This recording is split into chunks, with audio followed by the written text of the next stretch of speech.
Abundanza. That's not that's an American frozen pizza word. It is a marketing executive who cast an old woman and said, "You are Mama Celeste." And your catchphrase is now abundanza. Well, now we have to tell the story because now we've started recording that your wife is Italian. Yes. I don't just mean of Italian descent. She's Italian. Like we met in Florence, and during the pandemic, I went to Italy, and I moved into her apartment, and we were FaceTiming with my family. We were like, well, we're about to have dinner because you're 9 hours ahead, and it's their morning. And then my dad went abundanza. We hung with my wife. Victoria looked at me. She's like, "What did your father just say?" This is Yiddish, and I was like, "Abundanza, pizza for one." And she's like, "What do you mean?" Did you have to explain the concept of just cheap frozen pizzas? First of all, that was another thing. She's like, "Wait a minute, why would you even have the need for a frozen pizza if it's?" I was like, "Well, you come home drunk in high school and you want to watch wrestling in the basement, then you put on there's frozen pizza." But she's like, "But why would you eat a frozen pizza when you can just have why wouldn't there be fresh made pizza from scratch in your house or around the corner, or you just?" On your way home, you stop and you get pizza at 2 a.m. from the guy making it fresh. The whole concept of frozen pizza was another discussion. But then explaining abundanza, and I go on YouTube and I showed her the commercial. She's like, "Yeah, that's a lie." She probably wouldn't have wanted to hear about my French bread pizza stories. Yeah, she doesn't want to hear it. I was like, "Well, we could take an English muffin and open a can of Hunt's tomato sauce, and then get the packaged cheese and throw it into your toster oven." In America, anything can be a pizza. Gourmet. It was English. That counted as pizza. Anything can be a pizza. You could just have literally a piece of bread, bagel pizza. A little pasta sauce. We've pizzified anything. Anything can be pizzified. Anything can be pizza. But she's like, this is, the idea of not having it from scratch or just having it fresh made dough is insanity. I just love how that story started in one place, but then you'd backtrack and then sort of go, yeah, but then, so that's a frozen pizza, because then frozen pizzas were a thing that... yeah, but it's funny because we were with my parents this weekend, and when we left, we'd say to my dad, abundance.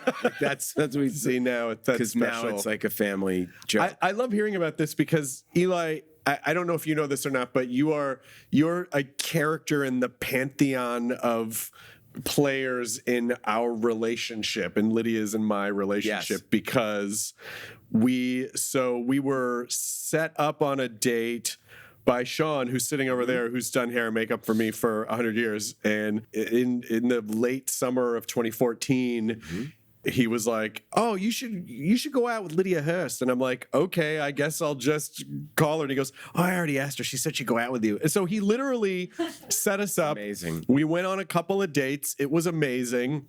And then on the third date, was in the fall of that year, and we were in New York. And she calls me right before we're about to go on the date and goes, "Listen," and I'm expecting "Oh, I don't really want to hang out," or "We had 2 nice dates and I'm good." But she was like, "I really want to go on a date with you. My friend Eli Roth just called me, and I've just been cast in a series he's directing and producing called South of Hell. And I'm literally going to get on a plane in a couple of days and move to, where was it? Charlotte, North Carolina? Yeah, we're in South Carolina. So South Carolina. You're in Charleston, South Carolina. I'm going to move to Charleston, South Carolina for the foreseeable future. It was at least 6 months. So if you don't want to go on this date, I understand. I was like, "No, of course I still want to go on the date." We went on the date. It was magical. But then over the next several months, I was with her while she was working on South of Hell. And we really had this beautiful thing where we had to get to know each other by FaceTime, phone, or whatever. We get to know each other's personalities. You really get to know someone. And we really fell in love just in this kind of long distance way, which who knows if it would have happened. But anyway, so I put you in our, the history of our relationship. I love that. Well, listen, obviously you're a part of my history. And it's so great when you're friends with two people separately. Yeah. And then and then they, on their own volition, not through you, start dating and it works out. You're like, "Oh no, this is great because I love both of them." And now they're dating. You don't want to get in the way. You don't want to mess it up. You don't want to say anything "Oh, you guys are perfect," or "You're going to love her." And then because you had gone back to shipmates with my brother, my brother Gabe, oh my God, Gabe, of course. He's I know Gabe. Chris Hardwick from Shipmates. And then you were, with House of a Thousand Corpses. And we met separately through so many other things. And then Lydia I had known as well, and she's just such a sweetheart. And I remember there was a part, and it was one of those things where the show, I think the network that had it didn't get what it was. And there were a number of things that it started out with like a great script and Mina Suvari, and it was so much fun, and Lydia, and it was so much fun, and Bill Irwin, and it just kind of went sideways in the sort of the editing process where the network didn't really get what it was. But I brought in like Ty West, Jennifer Lynch, like great directors that came in to do, I was like, let's just go in and do cool episodes of this fun, weird show. Like everyone, I wanted to bring in directors that had really strong personalities that could just take the material and just kind of experiment and have a good time. And the cast was so nice. And the show turned out to be a bit of a hodgepodge, and then they were like, we're not even releasing it. We're going to dump it. Like nobody's seen it. I don't even know where you could find it now, but we had a great time shooting it, and Charleston was beautiful. She loved working on that show. We loved it. Everyone had a great time. And then you're like, whatever happened to that show? And also, I'm constantly fascinated, first of all, that anything ever gets made. Yeah. When you see like how many parts in the process. You know, I always sort of liken the creative process to like the little baby tortoises trying to make it into the ocean, where it's like only a couple are gonna make it, and the ones that get in, most of them get eaten right away. So it's just like there's so many different points where things can fall apart, change, get noted to death. Well, we have all been through that experience, and I think one of the things that you loved about At Midnight was you're taping at 6, it's on at midnight. Like there's no. They were literally editing while we were shooting to air it that night. And I remember like moving at that speed, coming up with that joke. Is this too inappropriate? Are we going to get? It doesn't matter. It's airing, and that's it. And I've been through the process where you make a movie and the end result is not at all what you started out to be. And I've had it where sort of the reason I started Horror Section was I was like, oh, if I do it low budget and I just bring it in, I say, I can do it for this much money, leave me alone. Yeah. And it's like in that $5 million zone or under. Then you can get Cabin Fever, then you can get a Hostel, then I can do, Thanksgiving was a little bit more, so you get more, the more money, the more interference you're gonna get. There's just nothing you can do. It's like maddening. I have had this conversation many times with Mr. Robert Zombie, just from where he's like, he's just always said, like, I don't want to do big budget movies because I don't want someone coming in and telling me what to do. But it's worse than that. They don't do that. They go, this is amazing. And you go home, and when you're not there, someone comes in overnight, and then they go, we're going to kind of pause things, and then you leave, and then you realize they've been reshooting without you. Like, it's if they sat down and told you what they were going to do, I at least respect them for going face to face with it. But the amount of stuff they do behind your back without even realizing, like, as if talking to you is an afterthought, right, is shocking, because they're not, it's almost like they're truly unaware that they're doing anything weird by like calling the VFX people going, whoa, don't do this. Like you'll approve a shot, you'll see it, and then it gets sent, and then they're like, oh no, we haven't paid for that shot because we weren't sure we were going to use it. And then 6 months go by. You're like, wait, that shot was never done? What? And you always think, oh, when I get to a certain level, then it'll be different. Then I'll be able to call the shots or have that. And you realize, like, nope, there's always some point. There's always people that are over you making decisions, or you run into the similar problem in different ways. But you've got to realize that it doesn't. You think it's going to come from this ego place of we'll show them, and it really comes from a place of like, it sort of feels like they just want it to work, and they don't know what's going to work, and they make the safest choice. And that's when the more money you spend, the choices just get safer and safer, because they're like, it has to hit a wide audience. Instead of saying, well, actually, the more extreme you are, that's what's going to get people talking about it. Then you get the core fans, and it can break out from there. And then you have a shot at going mainstream with like an insane, with like, you know, Everything Everywhere All at Once or something. You know, like you can have a movie that's just like, wait, what? Someone describes to you that movie, and then it makes $100 million. Or, you know, Obsession is the new one. That's a horror movie, but it's like made for under $1 million, and now it's going to make $100 million. It's like, so there's always an outlier, but that doesn't try to please everybody. That's one of the reasons I wanted to do Ice Cream Man as like a low budget movie. But the part that always sort of drove me crazy was, like with Rob Zombie, you make your movie, even if you make it independently, you still got to get it into theaters. Right. And it really was what Damien Leone did with Terrifier 2 and Terrifier 3, that he just broke the doors down for all of us, where all of a sudden you have an unrated movie that's truly unrated being released in 2,700 theaters, and it's opening at 20 million, and it's making 50 million. It's making massive amounts of money. And AMC and the theater chains are like, yeah, no, we can put unrated movies in theaters now. It's not a thing. Like, you don't have to get rated NC-17. Unrated means anyone can see it. There is no rating. Rating is a voluntary system. So I partnered with Iconic, who were the company that booked the theaters for and did the release of Terrifier. Yeah. And I said, what if I basically become my own distributor? So I started horror section and raised money and got some money from different public. I basically offered it to the public. We got 2,400 people could invest from $100 up to $1 million, and everyone will own a piece of the movies. So it's basically trying to build my own ecosystem where I could write the movie, raise the money for it, shoot it, and then release it myself, which is what we're doing. August 7th, we're going to go out in 2,000 theaters unrated with Ice Cream Man. So, but the difference is now I'm not splitting it with the studio. If it works, it's going to be able to float 20 other movies. And if not, then you try again. But is that any more stressful just because you're really like, you're much more accountable for it now because it really is your thing? The stress for me is getting someone to believe in it. When I make a movie and I go through that process of making the film and I watch it, I go, okay, I have Hostel on my hands. If an audience sees this, it's going to work. This is going to work with a crowd. The stress is like, yeah, it's always stressful no matter what, but it gets really stressful when someone says you got to take that out of the movie or we're not releasing it. The nature of good horror is to poke the bear. You want to have it's a certain level of transgression, and it should be a little bit like shocking. I mean, I look at you and Rob as people who kind of helped usher in this like new wave of horror, because with Corpses we didn't know, we shot this movie and then you guys shot it what, 99 2000? I mean, we shot it in 99 2000, and when that movie came out, I feel like it was wildly shit on, and we've talked about this many times that it just like needed time to percolate. It was like it was retro, but also ahead of its time. And then so with Corpses and like Hostel and like all these, there was a whole new era of horror. And I think home video, cable, whatever, DVDs. I almost said VHS.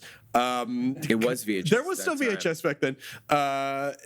Kind of helped usher in this new era. And now people, I'm sure they come up to you and talk about Hostel all the time. I love when people come up and they have their House of 1,000 Corpses poster, and for the last 20 years, they've gotten every signature. No, it's crazy. It really is special. We got to be a part of this really special thing. I agree. Look, it was like House of 1,000 Corpses could crawl, so Cabin Fever could walk, so Hostel could run. So it's all of these things.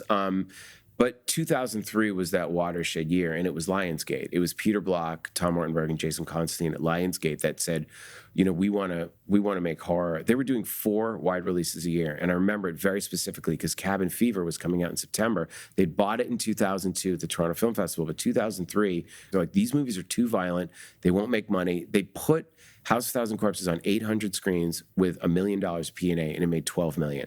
And the Cabin Fever trailer was on it. I remember going to see it in the theaters, and it was packed. And they were shocked that it made that much money. So then they put 12 million to Cabin Fever, and Cabin Fever made, I think, 22 million. So the number 1 and 2 movies of 2003 for Lionsgate were Cabin Fever and House of 1,000 Corpses, and that's the reason they bought Saw at the Sundance Film Festival, and then they put 20 million into releasing Saw.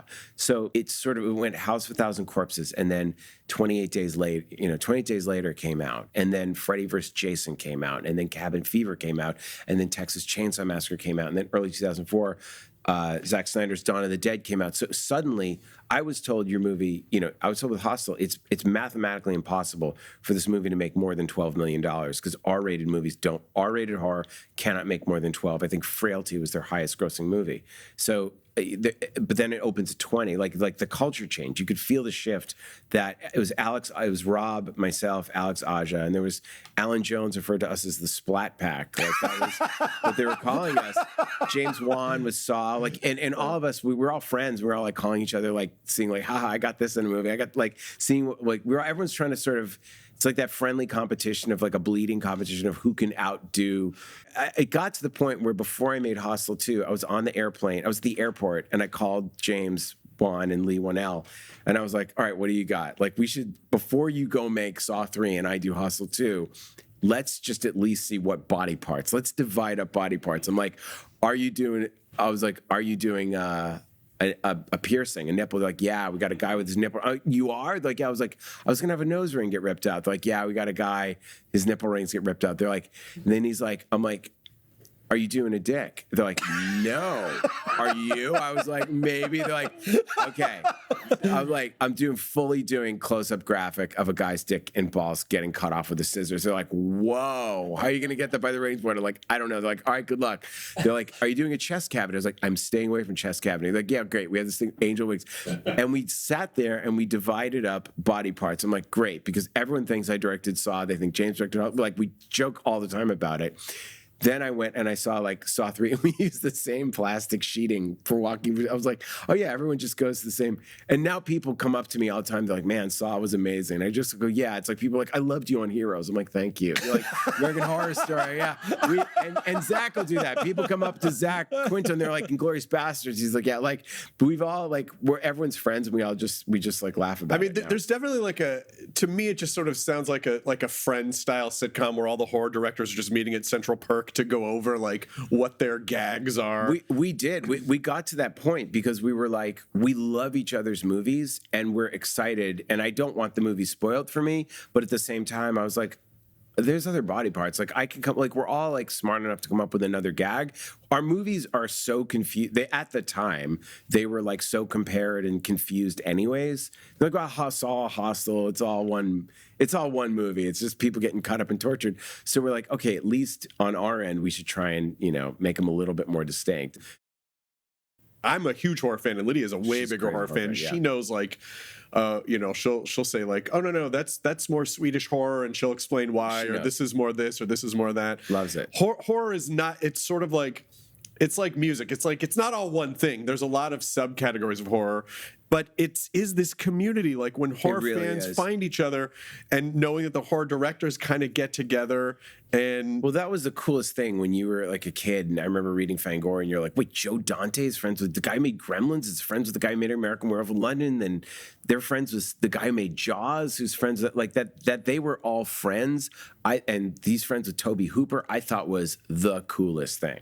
I thought the idea of those directors and the way we look at, De Palma and Scorsese and, Spielberg and Bogdanovich. I'm reading William Friedkin's autobiography now, and he's talking about hanging out with Coppola and Bogdanovich after The Exorcist, and they were riding around in a limo, standing up, yelling like their credits, like, and Shirley MacLaine was in the car, like cringing at like them. But it's just crazy stories. You're like, that's so cool that they were all friends. I love that idea, and there was a sort of a culture of fans wanting to verse. It was like Cabin Fever versus May, Cabin Fever versus Saw, and I'm like, I love May, I love Lucky McKee. He's the nice, like, and Donnie Darko is so much better. We're like, yeah, no, Donnie Darko's amazing. Like we're all. It's so hard to make a movie, and once you've been through that and been through whatever the sort of scrutiny that comes with it, they weren't like loved and praised. You're sort of, it's like kind of like punk rock. You're doing something that's loud and distasteful that appeals to a certain audience. Yeah. And now it's like wrestling. Now we've helped kind of shift the culture along and had that moment in time of the 2000s where now you look at, horror, it's the one thing that's really keeping cinemas going other than, big tentpole movies. But Obsession is growing from one weekend to weekend too. And it's a 25-year-old director. And then, The Backrooms is going to come out next week, and that's going to be a hit. And he's like 18 years old. So it's great that you have the kind of the young blood that you can go out there and make a movie, whether you have stars or whether you have no stars. If it's scary, you can find an audience wide in theaters. And I can't wait to see what those guys do. Like they're going to have long and exciting careers. So it's fun when I was that guy and you're in like your 20s and you make a movie. It was Mick Garris invited me to a Masters of Horror dinner, and it was ironic. The name was like a joke. It was John Landis, John Carpenter, Guillermo del Toro, Mick Garris, Don Coscarelli, Bill Malone, Stuart Gordon, and you're sitting there with like, oh my God, you made Reanimator, you made this, and I sat there with Carpenter, and I'm like, I stole everything from Cabin Fever from The Thing, and I'm like, the Cabin Fever is more of a remake of The Thing than The Thing is of The Thing, and he's like, oh, I stole everything from Landis. He's like, I stole everything from Toby, and Toby's like, I stole everything from Stuart. So it's like, and they were all friends. It was me and Rich Kelly and Lucky McKee going, whoa. So when James Wan comes with Saw, I'm like, dude, you and Lee, you got to come to the Masters of Horror dinner, and then this other director, and Quentin made Death Proof. Like that was the rules. You had to have directed a horror movie. And so Quentin came and he's there with Rob Zombie, and we're all like, and Guillermo was always like, the masters of horror demand more ketchup. It was at Hamburger Hamlet, like, and that was the whole joke. And then Mick's like, someone's like, we should do a TV series called Masters of Horror that came out of these dinners. But I was, whereas, look, the critics are always hit or miss. Sometimes they love you, sometimes they want to annihilate you. You're making movies, as Quentin told me, is like the only critic that matters is, the one 15 years from now, if it's a kid watching a movie to sleep over. That's it. The only thing that matters is 15 years from now, are kids still daring each other to watch a movie at a sleepover? That's what you're making a horror movie for. And I love that. Like, I truly believe time is the only critic that matters. And you look at House of 1,000 Corpses. I went to a revival screening once where Rob was there. Or someone, for one of his movies, and someone mentioned House of 1,000 Corpses, and everyone went crazy, and Rob goes, oh, now you guys love it. Yeah, exactly. It was a several years long process, and then by the time it came out, it was just like, okay, well, I guess we did that. And then a few years later, it just took on this life of its own. It had this cult status and these wonderful, amazing fans in the community of fans that... Well, you look at the movies that were shit on at the time. I mean, Stanley Kubrick, The Shining got Razzies. Oh, yeah. It's like the Razzie Award nominated The Shining.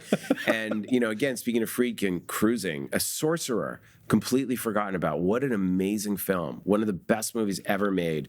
Beautifully shot, just incredible performances. Like before Thanksgiving, I had the actors watch Sorcerer because I was like, I don't want anyone complaining. Like, look how good it looks when you're miserable on film. Yeah.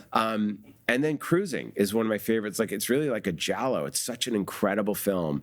And, Pacino is so amazing. That movie is completely dismissed by critics and fans. And it's just over the years that movies gain time. So it's really, time is the only critic that matters. But I also think that as a filmmaker, it's very hard because you're playing with a lot of money from other people, and it's got to work to a certain level. That's why you have to be responsible. But the results aren't up to us. Really, like, why did Hostel hit? I have no idea. At the time, I thought I knew. I thought I was controlling the outcome. Oh, because I went on all these message boards and I went on these talk shows and I said this joke. Like, it had nothing to do with anything. It's just like people felt like seeing that movie that weekend for whatever reason. Yeah. Why did Hostel 2 not work? Oh, the piracy leaked. It came out June 8th. I have no idea. People were just bored by then. Now people love it. So now I had a screening of 20th anniversary of Hostel the other night. People were like, we love it, but Hostel 2 is our favorite. So you go, okay. And it's almost like 10 years is when it becomes cool because there's a whole generation that's been raised without whatever stigma of failure you perceive. Sure. The real failure is never trying. There is no failure. It's like you do something, you learn, you move on. That's all you can do. I really pushed myself. Like with Ice Cream Man, I'm cutting off my cell phone. I'm cutting off news. Like if I need to know something, my wife will tell me.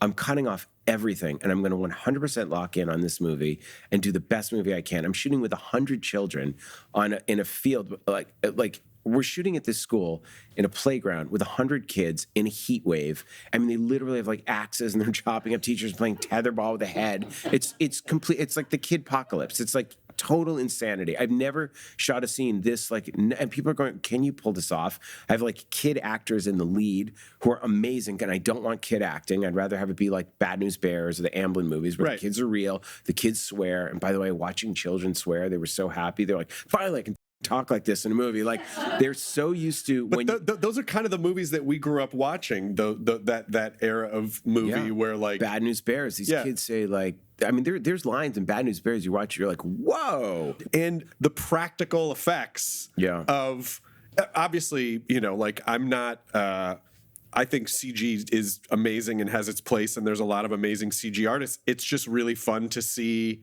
practical effects in a horror movie. Once we gave out the body parts, the kids just started playing with them and like joking and laughing, and they were, and then I'm like, roll the camera, and they're, because you got to break them every 45 minutes, and the parents have to be within visual eye contact with their children at all times. So now you have 100 moms and dads that are there watching too. They all watch Walking Dead. So the kids have all seen Terrifier. Like all the parents are super horror fans. We told everyone what we were doing really explicitly before. We're like, the kids are gonna be playing with guts. They're like completely zombified from the ice cream. It's like Christmas morning. The kids are like ecstatic about it. So they're not like acting evil. They're like joyous. They're rapturous. Such Children of the Corn vibe too. Yeah, Children of the Cone, we've been calling it. So, Children of the Cone. Children of the Cone. Oh, I know. Come on. The Cone. God damn it! It was right there the whole time. It's right there. But one kid, we're about to shoot, and you're like, okay, roll camera, and then we're like, they're going, like, I'm like, action, and the kids aren't moving. I'm like, what's going on? There's like smoke machine. There's a stunt guy. We're like in the blazing sun, and there's like a 6-year-old kid, and he's got his hand up, and I'm like, yes, and he's like, my shoe's untied, and I was like, go ahead, go tie your shoe. We'll wait. It's no problem. And he's like, and I go, yes. He goes, where's my mom? I was like, oh, he doesn't know how to tie his shoe. I was like, and everyone's like, oh, I'm like, can someone help? And the lead actor's like, I got it, and ties the kid's shoe. He's like, okay. And like that was it. Swing the guts. Swing the guts. And the kid took the axe and went back to chopping. It was stuff that was that like the kid's like, but we can't shoot because my shoes. And you're like, it was so funny and so pure that, you know, that the moment where we have all the kids lining up to get ice cream at school and they're supposed to be zombified. I'm like, And then one bee shows up. Scene's over. The kid's like, a bee! Gone. 100 kids scatter. There's nothing. The bee is directing your set, so you just have to like laugh and go with it. There's, you know. I said to Lydia in the best way. I said it feels like an '80s movie. It just has this vibe that I think people are really going to respond to. And it's when you're looking at Ice Cream Man, when you're looking at it, are you thinking franchise, or is that too result oriented? Or are you thinking like, I'm just going to make this one and see how it goes? Or are you kind of in the back of your mind like, you know, Ice Cream Man could be especially because of how it plays out? When you're raising the money, and we raise the money by pre-selling territories, you know, you can say to the buyer in the UK and France, like they're buying the movie, and they go, "This is great." Their first question is like, "Well, can you do a sequel?" You're like, we can do one of these every summer. That's like you're standing there, you're like, all right, like figure out how to do that. Like they won't be good if you do them every year, but you always sell the idea with a horror movie that it can be a franchise because people want to buy it, and they're like, oh, let's put money into it if it works, because they're looking at what, you know, Saw is worth. I mean, James Wan has done it brilliantly. Jason Blum has done it brilliantly. Paranormal Activity, they're number 8 or 9. I mean, they're looking at Scream 7 going, oh, these things are like, and I say to people, horror movies are like real estate. They're not like, they don't get old. They just get richer, and they're like a fine wine, an aged Bordeaux. Like, who would have told you that Final Destination, when that came out 25 years later, people are like, well, how are you going to do a part 3? It's like, well, now they'll just redo them because people love it. They love Ghostface. They don't care. They just want to see more Ghostface. Okay, that was Ghostface in the last one. Because all the people who watched it growing up then get to watch it. And then there's also another whole, like, we were teenagers who love horror, get to experience it. So now it's like double the audience than it was before. But that was not the case when we made, you know, Cabin Fever. Like, well, you killed all your characters. How can you have a sequel now? It's like like that was the prevailing philosophy. That's what Rob would say when we were shooting House of a Thousand Corpses. Everyone dies. Like that was sort of the like Rob. That was sort of the that was the mantra. That was the mantra, and he was so wonderful to work with. It was so fun. But Rob is such a visual genius. He's got a world in his head, and he can really execute it and create these. Like when you step into a world, you're stepping into Rob Zombie's head. We would step out of the trailers with our with our makeup effects, and Wayne Toft did the makeup effects, and we'd step out, be like, "Oh my God, look my head!" You know, like it was. I would say, I haven't gotten to do a lot of acting in my life, but for anyone who's an actor, you have to do a horror movie at least once in your career because it's like a playground. It's so fun. Dude, that's why the vibe is great. I acted as a vampire in Glenn Danzig's movie. Oh yeah, yeah, Death Rider in the House of Vampires.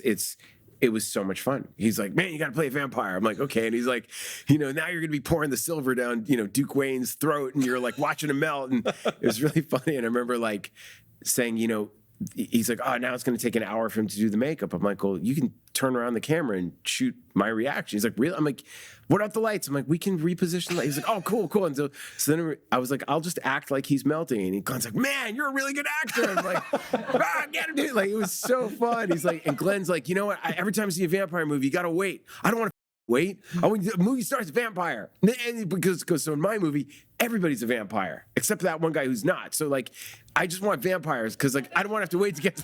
I don't want to have to wait to get to the vampire. I don't want to have to wait to. So he vampires. Made a vampire movie. It's a great title for a movie, by the way. Where you don't. It's movie starts. There's a vampire, and it's right through the end. Vampires. It was so much fun, but it was like, you know, getting my teeth molded. It was Julian Sands, one of his last films, because we were with Julian Sands and Devon Sawa, and then, you know, Lee Ving from Fear was on set, and the Soska sisters. It was like everyone with it. You know, you're like a kid on Halloween when you get to do it. So that's why I act in Ice Cream Man, because I had a great time acting in it. You know? I had a real claustrophobic moment because Wayne tried to cast my head. and I couldn't do it. I know now. I think they can just You do scan iPads, you. yeah, they scan you. But Wayne's like, that. okay, it's going to be real dark and real quiet, and I was like, You gotta breathe whatever. through a straw, and it's dead silent. And then all of a sudden, I've never felt more trapped in my life, and I just instinctively just started going, oh, I don't think we're going to be able to. Can we just? Yeah, do, yeah. And he was like, that's okay, we'll do it in pieces. Yeah. But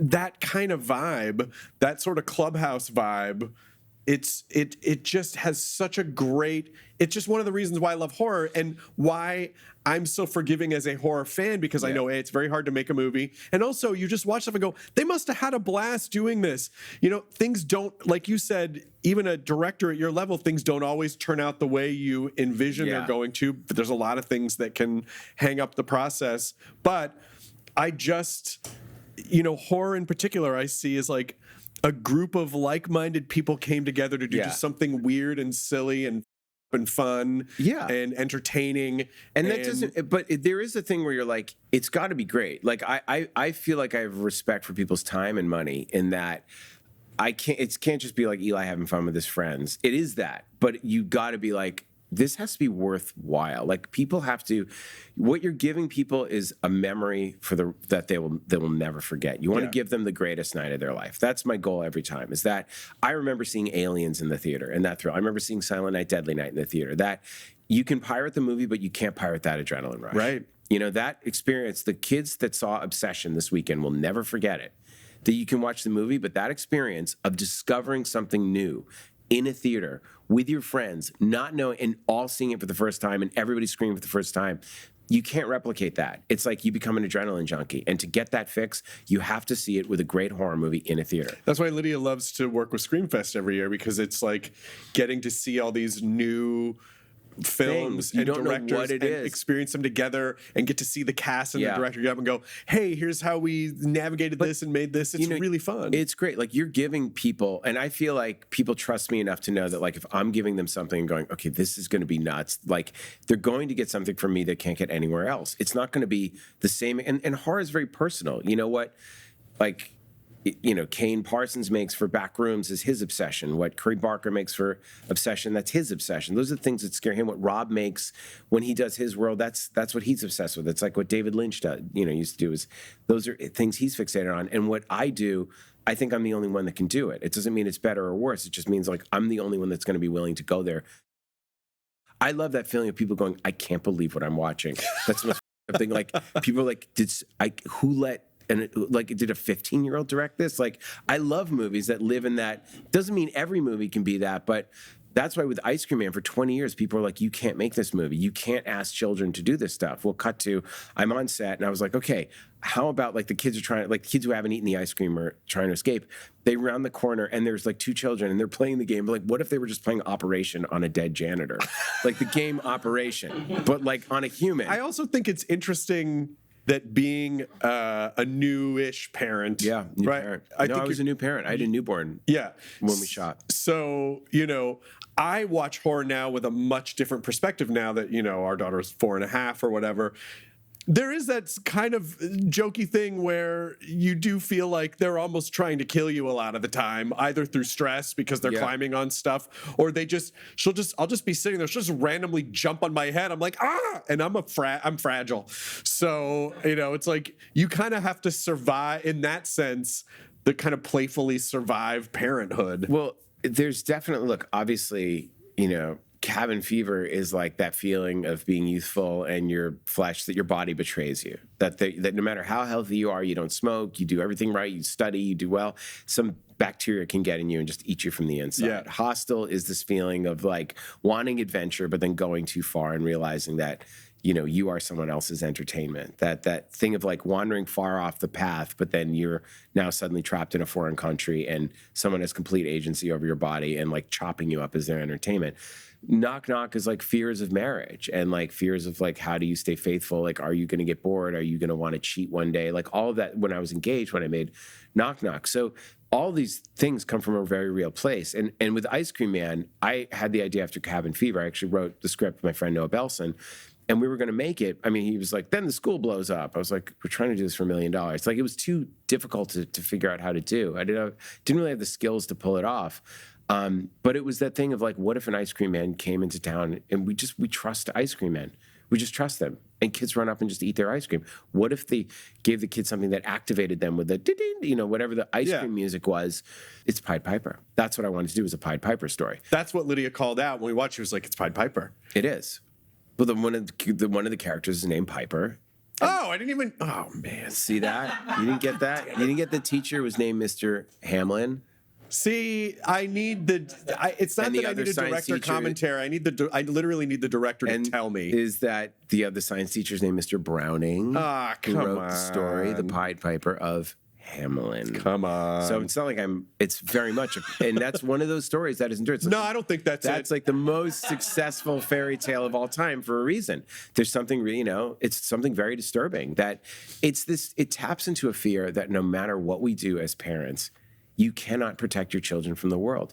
There will be some force that gets into their head, whether it's through their phone, whether it's through the food, whether it's through some kid at school, the bad kid, like whatever you teach them, ultimately, you can't protect them unless we build wonderful cages to keep our kids in and then never leave the house so they're safe. Like there is this feeling as a parent that's terrifying that the world is a scary place. It comes online the second they're born. Literally the second she came out, I was like, oh, well, this whole, this kind of fear script is now just running in the back of my head at all times. Someone told me being a parent is like having your heart outside of your body at all times. And you're just like trying to, and there is this, and that's part of the human experience. So all of those fears fed into Ice Cream Man for sure. It's like, there is a primal thing. It's like going against nature that your child is going to kill you. Like your child looks to you for guidance. You want to protect them. You want to love them. You want to make sure they're safe at all times. And then you wake up in the middle of the night and they're standing over your bed with a hacksaw and they're just going to cut your head off. Like that doesn't make sense in any way. And like, why would that happen? And the idea that some other force came into your neighborhood and that you trusted that, and that basically you kind of were asleep at the wheel a little bit. You weren't fully paying attention. But I wanted to make a movie that in the 80s, the 80s-ness of it, like I loved, Bad News Bears and those Amblin movies. I wanted to make a movie that started like Bad News Bears and turns into The Birds. But it's really like The Birds. My God, that's such a great description. But it's like Saving Private Ryan with kids, the first 45 minutes. Like, I wanted that feeling where it's The Birds, but with children. I mean, there's very clear, The Birds was the inspiration. I was like, what if instead of birds, it was kids attacking? What if the kids, and I love killer kid movies. There was a movie I saw when I was a kid called The Children from 1980. I remember Siskel and Ebert trashing this movie at the movies, and I was so scared by it. It's kids on a bus that go through a cloud of gas, and they come out and they just kill their parents, and that was like, whoa. Well, Children of the Corn was terrifying. Like that first scene where they're just in the diner, and the kids kill. Where it's like on the meat cutter and and all of a sudden.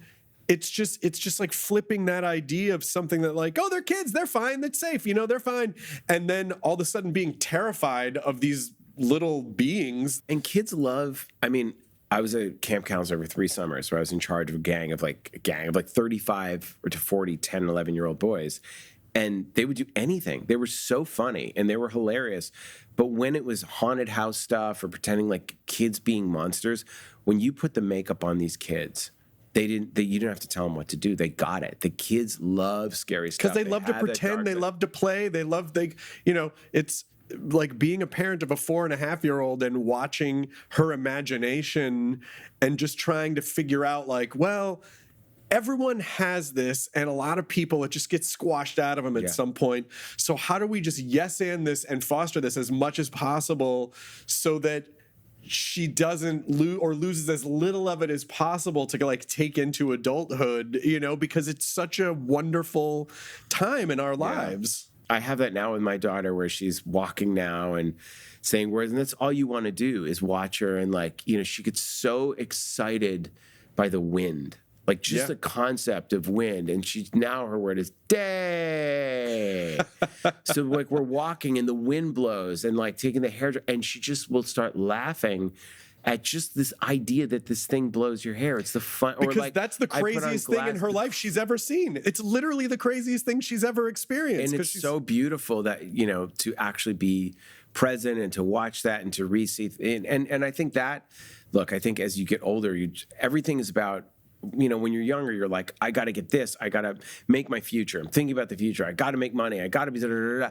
And now you're like, the wind, day. It's really about that being in the moment. It is pure presence. It's pure presence and trying to be your best, trying to be like outdo myself. I like strive for excellence. You do the best you can and you move on. And that's it. And that's all you can do.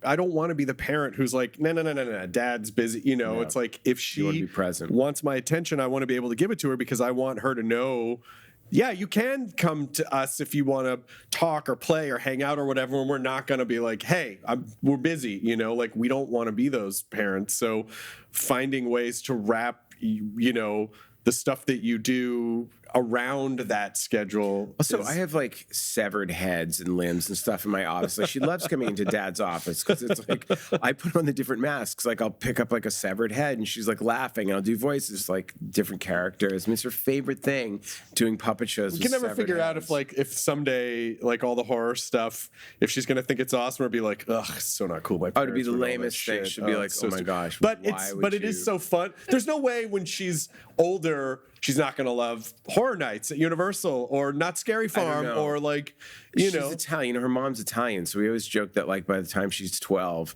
she'd be like, don't go on Luca's motorcycle. And she'd be like, like, no, don't go on John Luigi's Vespa. Oh, italiano, tu parli italiano? Sì, parlo poco italiano. Sì, io parlo un po', ma io ho studiato per molti anni, ma io devo praticare perché è molto difficile per avere conversazione. Sì, con la gente. Ma, io cerco, il mio italiano non è perfetto, ma, io cerco. And it also, like, as we discussed before, it regionally varies so much. So even just the way that I speak would probably be wrong in most of the country. Yeah, it's once you learn the hand gestures. And that one, that's another one. Ziti, that shut up. Like, what's so funny is the baby now, the other one, she came up with this one. And my wife goes, do I do that? She just was like, she woke up and she looked at it and she was like, and I'm like, do I do that? Where did she get that? No idea. That's the new one. That'll be her thing. Yeah, this one will be, it's very. We watch those like TikToks of like little Italian kids doing all the gestures. So. Oh, it's so they come up with stuff and it is amazing, and it is what people do. They just come up with stuff, like we did it when we were kids, but Dimity will just come up with stuff and we're like, where did that come from? She's like, last year she started doing this thing where all of a sudden we'd be sitting calmly and she would just go, crazy baby, crazy baby, crazy baby. Yeah. And then she would just start like jumping on you or trying to pull you down and laughing maniacally. And we're like, what is this? Where did this come from? I think maybe Bluey, I'm not sure. But there was some kind of like, and it's so funny. And I said to Lydia, like, if she ever grows up and has a band, she has to call it Crazy Baby because it's this really fun, weird character that she does that I don't know where she got that from, but it was just like watching an idea through osmosis or whatever, just spontaneously combust in her head. And that was a thing. Yeah. And she does it like, because we're not doing screens, we're not like watching TV or anything, but she's like, will come up with like very funny faces. Like the other day I looked at her and she went, and I was like, what? And then I went, and my wife's like, oh my gosh, is she turning into you? Like, what is going on? But she thought it was the funniest thing. It's like she discovered a face. But on a deeper level than that, you have this connection. You have this fun little game that you play so that you always can kind of like reconnect, which is a good thing to have if something like pisses them off or it's a good distraction technique.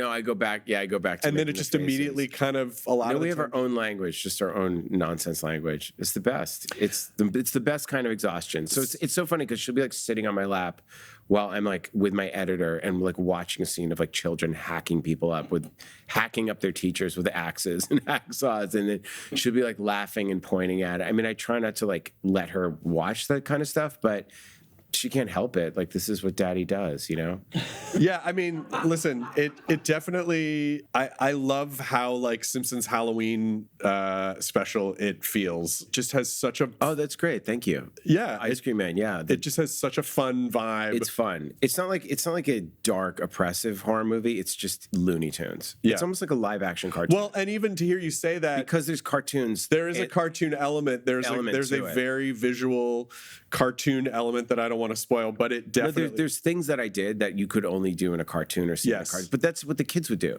because the kids would watch cartoons, so they would act out what they saw in the cartoons. That's Right. the idea. It's not like they're coming up with maniacal evil things. They're doing stuff that they would have seen in a Looney Tunes cartoon. Yeah, or a Treehouse of Horror. Or Treehouse of Horror, yeah. So just a couple more things that I want to cover with you are, number one, like how the filmmaking process and distribution process has changed. Because even when we were talking about House of a Thousand Corpses and Cabin Fever and Hostel, that was also, it wasn't just horror where that was changing. There was a larger cinematic and cultural shift that was happening, because in the period of a couple of years, you have X-Men, Spider-Man, Harry Potter. You have all these like what would classically be referred to as nerd, which would have been considered too niche, like in the 1900s. You know, like now all of a sudden are these become these massive tentpole franchises, and then on the heels of that, you also have this other thing that's happening in horror and Comic-Con culture and sort of nerd culture starting to direct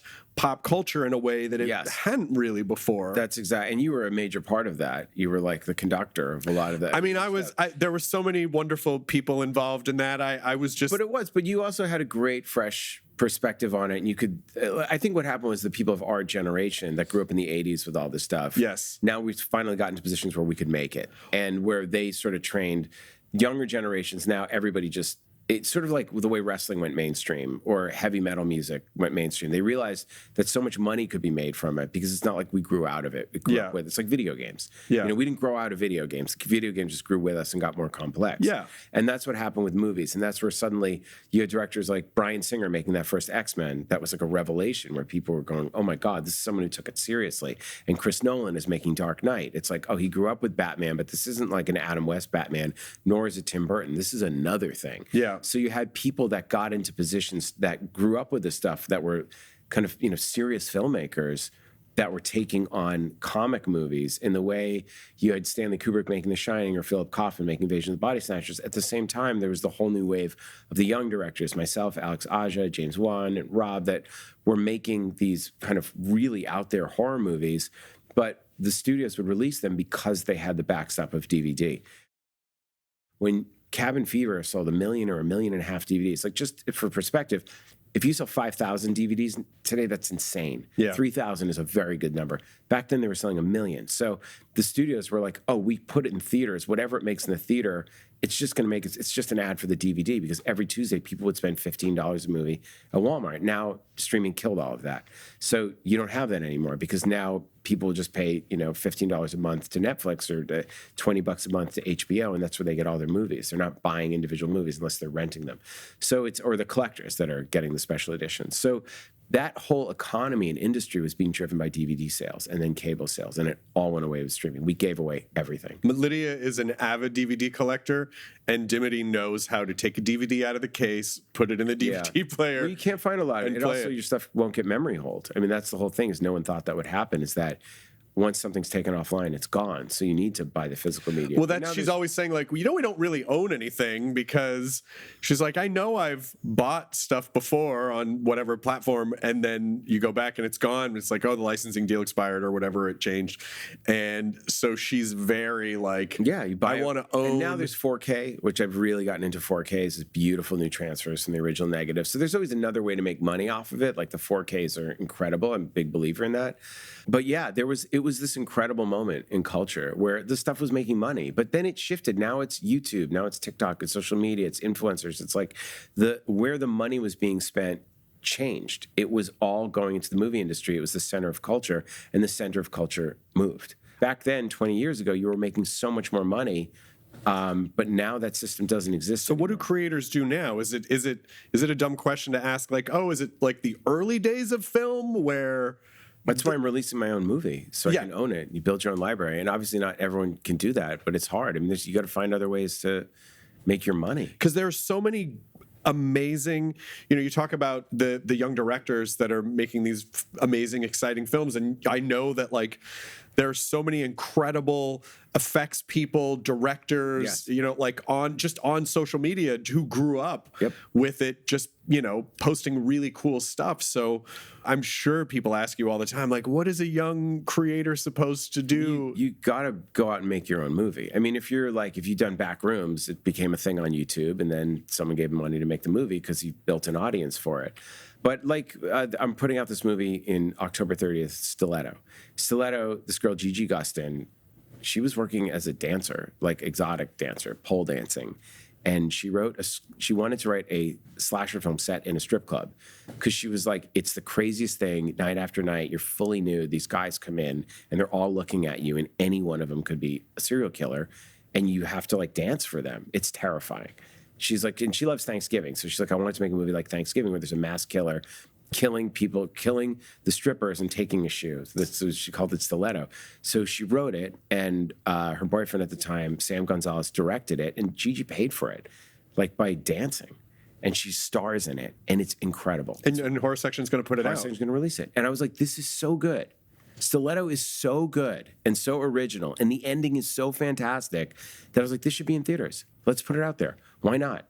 This is exactly the kind of movie that I loved. It's like a discovery. She's a revelation as an actress. She's an incredible talent, but she did it. She worked so hard. They shot this movie in strip clubs, like put her friends in it. It's a bloody gore fest. It's awesome. And I was like, this is the kind of talent that you watch it, it's undeniable. That is what I'm talking about from the beginning of this conversation about the community of horror. When you're a horror fan and you watch, you're not just watching the film, but you generally know and appreciate, or at least we do, like, this group of people got together, they had a story they wanted to tell, very likely a personal story, but they all got together and made it happen. It's sort of like the triumph of the underdog, the horror movie. Because look, horror and comedy are kind of like similar in the sense that some parts of the industry don't really think of it as high art, but it is. Like, it's to come together and to make something with nothing for nothing, and then all of a sudden it can speak to people and become this thing that just lives throughout generations, you know? And Yeah. it's so communal. And Well, it's creativity that people are responding to. People respond to authenticity and creativity. You know, when something's authentic and it doesn't feel like it was just a product that was manufactured by committee or mass marketing or this, or, carefully curated, that's when people respond to it. They go, someone came up with that. That's brilliant. You've got to see this thing. And whether it's music, whether it's movies, whether it's anything. And, what is art anyways? I mean, who's the judge of that? Well, and it is, again, I think one of the big takeaways is being in the moment, not worrying about the result as much as you can.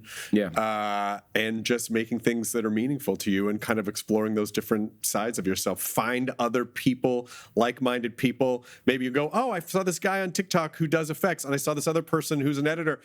Group up with people. That's what's great about horror is you can break new actors. Nell Verlaque, who stars in Thanksgiving, she's now on a show with, Kevin Kline and Laura Linney. I mean, you can take Caleb Landry Jones is in Last Exorcism. I mean, Ana de Armas spoke no English when I cast her in Knock Knock. It's great. You can find actors. Kemi Marone, put her in Death Wish. Now she's in, something bad, very bad is going to happen. So it's great that you can have an actor that doesn't have the credits, but they can show such an incredible range of a performance in a horror movie. And people just want to, the scare is the star. So that's the fun thing. So I'm excited. I'm excited for people to see it. Well, thank you so much, Eli Roth. It's good to see you. Thanks, Chris Hardwick. I love seeing you. I don't get to see you in person enough. And Lydia loves you. And thank you I love you guys too. Thank you for being a part of our marriage story. I'm so happy I'm part of your story. Aww. And we didn't get our heads chopped off. Not yet. Just invite me up for the weekend. By the way, our babies do it. Our kids kill us. Abundanza. Abundanza.